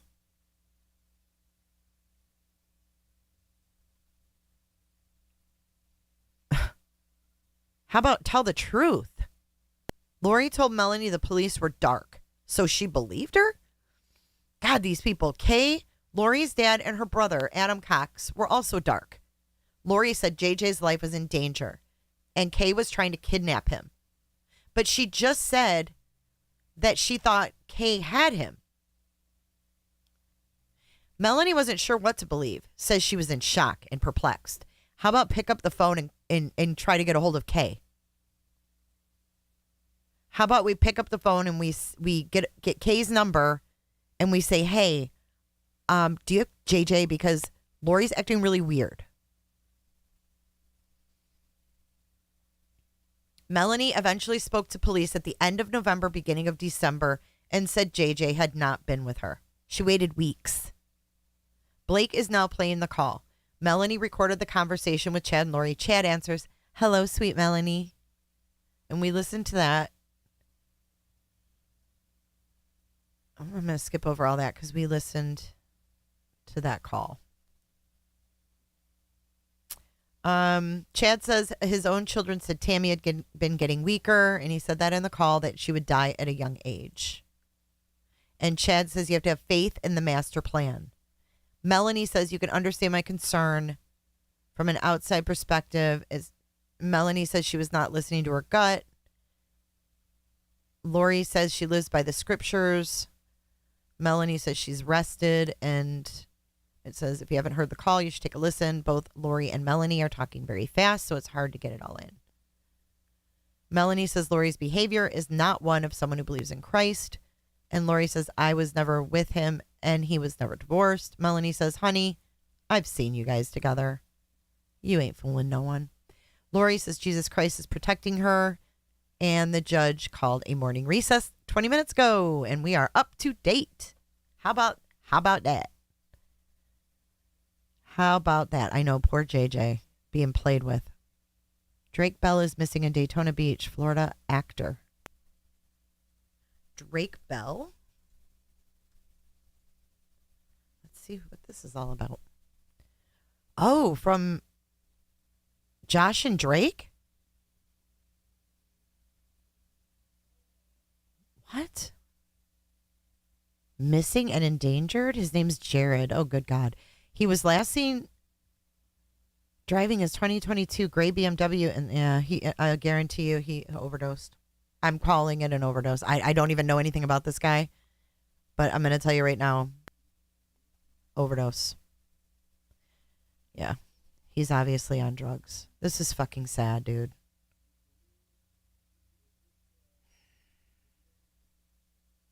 I know you guys are probably thinking I'm jumping the gun, but I used to live in Daytona Beach, and all I had to read was that he was by Mainland High School. It's bad area.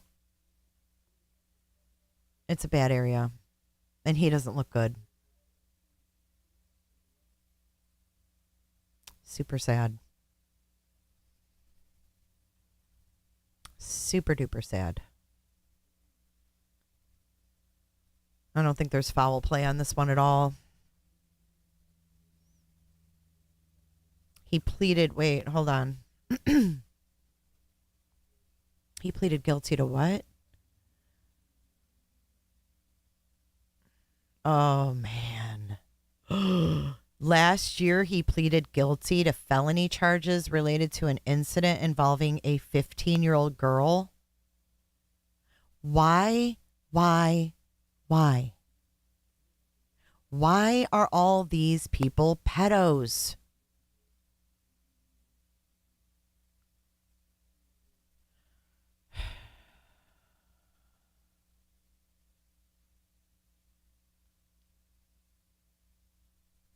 Missing and endangered typically describes a person believed to be in danger because of age, health, mental, or physical disability. He made headlines. In 2021, he was sentenced to 2 years probation after pleading guilty to charges stemming from his sexually explicit online conduct in 2017 with an underage fan. He later said he didn't know the age of the fan at the time of their virtual communication, and that all conversation and communication stopped when he became aware. I responded to a fan whose age I didn't know. Well, maybe you shouldn't respond. When I became aware of their age, all communication stopped. And he added that fan continued to come to shows and pay for meet and greets, and that he did not know the person he met on those occasions was the same one he stopped talking to online. Regardless, you are the star. Be responsible. Don't fucking respond. If you don't know how fucking old they are, don't fucking respond. Bottom line is, he didn't care how old she was. That's what I take away from it.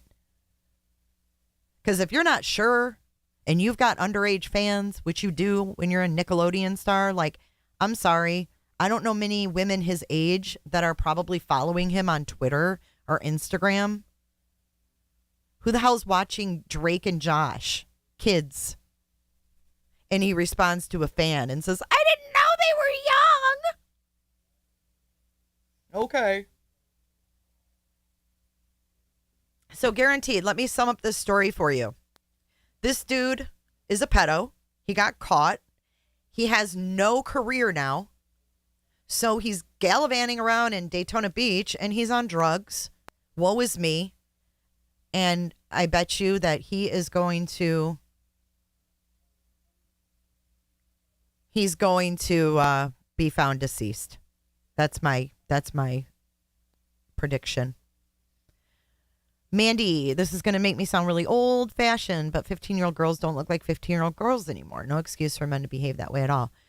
No, I mean, girls do look older. They wear, it's a different generation. Like, they're into a lot of makeup, which makes them look a lot older.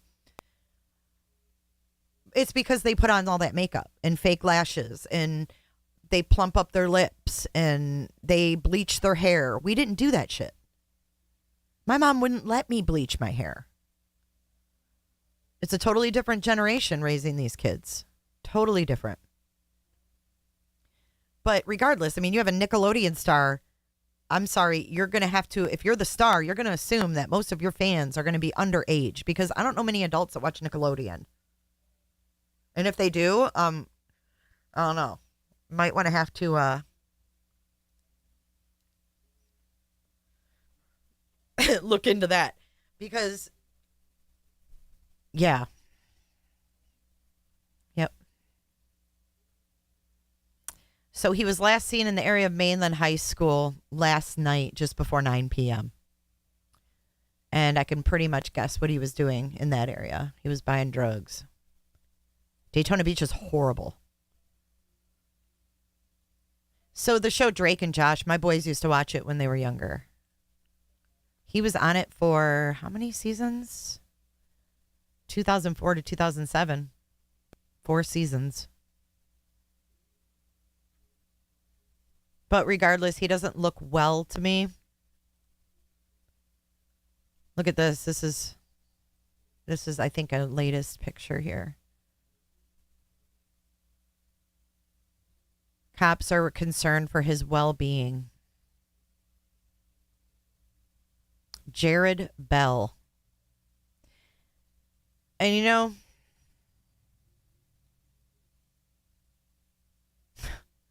what really cracks me up, I guess, is that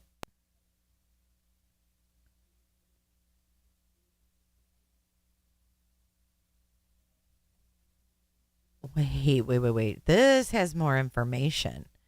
Drake has had lots of trouble since his time on Nickelodeon's Drake and Josh. He just completed his probation over an attempted child endangerment case, which he pled guilty. He allegedly engaged in inappropriate conduct in a club where he was scheduled to perform with a girl under 18 with whom he allegedly had an online relationship. He faced other accusations over the years, including a 2015 DUI and alleged abuse by a woman who had a 5-year relationship with the actor. So you can clearly see how he's changed over the years. Drugs. Oh, Sweet Life with Zach and Cody. No, drugs. And you know what? If he's hurting kids. Oh, he also filed bankruptcy in 2014. Yeah, he's on drugs. And I'm not trying to be cold-hearted here, but you hurt kids, and I can't. If he just got hooked on drugs, unfortunate situation, yes, I want him to be found and maybe get help, whatever he's willing to do. But you're hurting kids. Nope. Vile is right. Vile is right. I don't know whose child this is. Does he have kids? Oh, he's bankrupt, but he's still cruising around in 2022 gray BMW.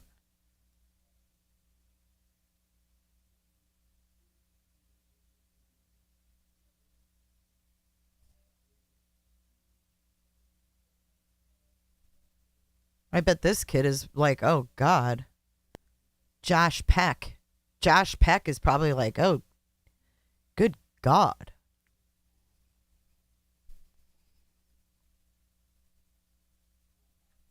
He looks like he's on more than cocaine. And if he's furthermore, if he's buying cocaine, I mean, we all know that fentanyl is being cut into cocaine, right? So it doesn't sound good. Doesn't sound good. And I wonder if his car is also missing.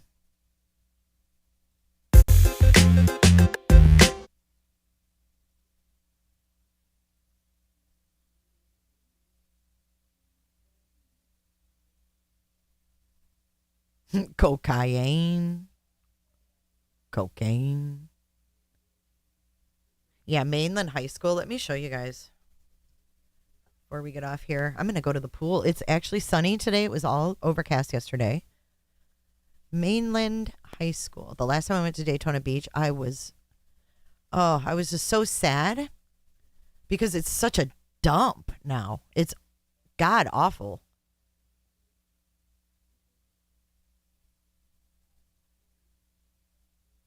So, yeah, Clyde Morris Boulevard is right in a very bad part of town. It's unfortunate by the school there, but here, we're going to go down here on Highway 92.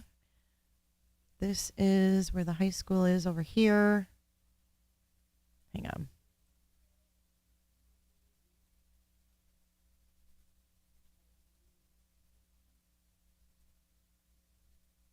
So this is the area he was last seen in.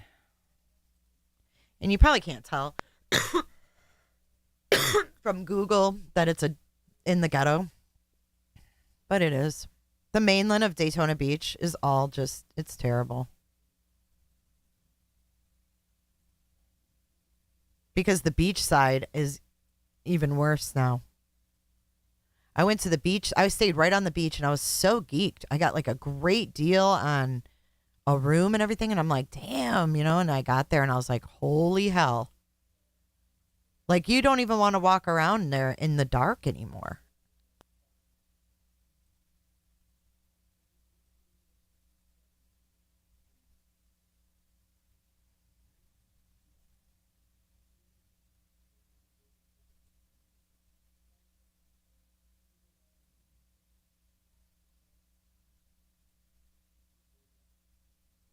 Anyway, yeah, so the International Speedway is right around here. Daytona International Speedway. It's sketch. So if we go up here, God, it's so weird. I haven't been here in years, but it's weird when you live somewhere and then you're not there for a while. Okay, so we go this way. This takes you to the beach.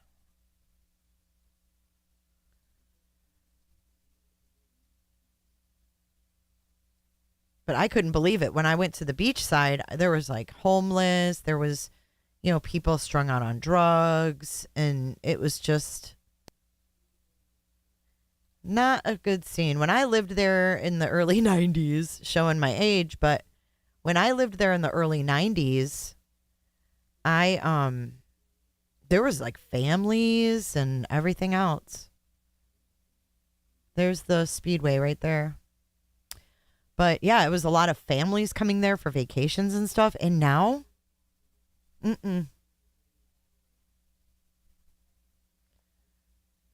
Oh, it was the hot spot in the 90s. Not anymore. Not anymore. Dumpage. It is a dump.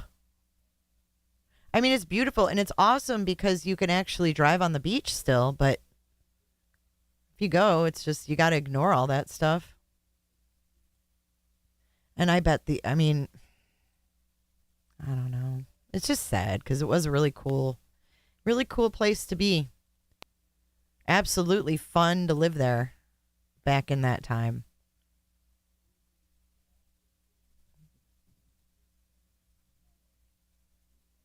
But it's still beautiful. The ocean doesn't change. That's for sure. It's just the surroundings, like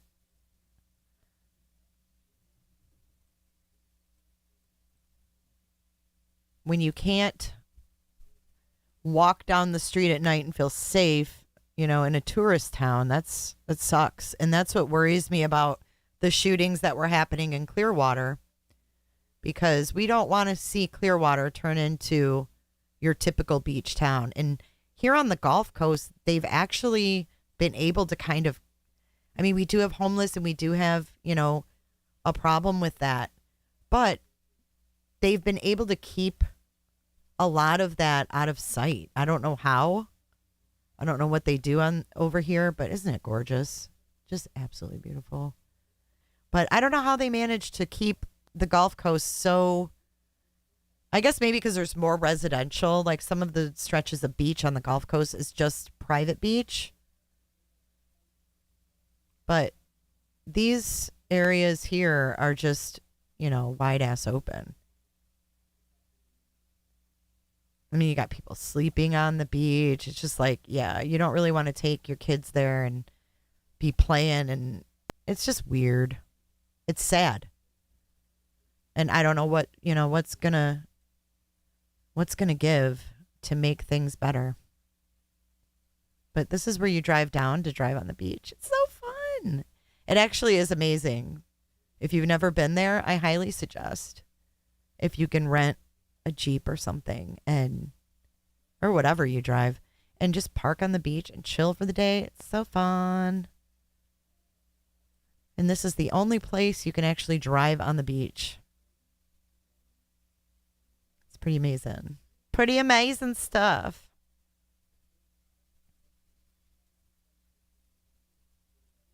Just gorgeous. All right. So there's your dose of beachy. Katie S., when you were young, Jay, where did you and your fam vacation at? Actually, I didn't really vacation with my family. I'm the youngest of 6. And I came like way later. So the 5 siblings kind of grew up together. But at the time, there was 5 of them. So my mom and dad didn't have a lot of money. So they didn't really vacation. So I kind of did like the spring break thing when I was in high school. I went to Daytona for spring break my senior year. And then I went back the following year. And then the following year, I moved there because I was just like, this is where I want to be. But yeah, I think the only time I went on a family vacation with my parents was up north to Mackinac Island. We went up north in Michigan. But we didn't really take trips. I didn't really take trips until I was an adult. If I ever truly became an adult, I don't know. It's just a test. You drove your mom's T-top Camaro on the beach? I would have thought I was the cat's shit. I'd still think I was the cat's ass, Angie. Come on now. Your side of the Gulf Coast is like hot dog water? What do you mean? You're in Texas, right? They did find the 3rd. Yes, they did arrest him. So I'm going to conclude for now, guys. I'm going to take the afternoon off as much as it kills me. I need to get out and get some sunshine, and I hope that you guys do the same. Absolutely. Thanks for asking, Katie. Thank you for asking. All right, you guys, dance it out. I'll see you guys tomorrow morning, 10:45 a.m. for the continuation of Letitia Stout, the Greasy Girl. We'll be back live. Very greasy. You guys want 1 Jennifer or 2 Jennifers? All right, dance it out, guys. Bye, Trixie. Hi and bye. All right, bye, guys. Bye, Olive. Bye, Mandy. Bye, Angie B. Bye, Shell. Bye, everybody. If I missed you. Bye, Mike Sanner. My Bike Week. I never went to Bike Week. It was always spring break. But we should talk about Aileen Warnos. Aileen was living in Daytona. And, you know what? When I go to Michigan, I can drive you guys by where Aileen grew up. Aileen Warnos grew up in Rochester, Michigan, right by where I'm going to be. So I'll show you guys Aileen's house, and maybe we'll talk about it. Maybe we can see if her family still lives there. All right, guys. Dance it out. All right, I'll see you guys soon. La Grisa. Very greasy.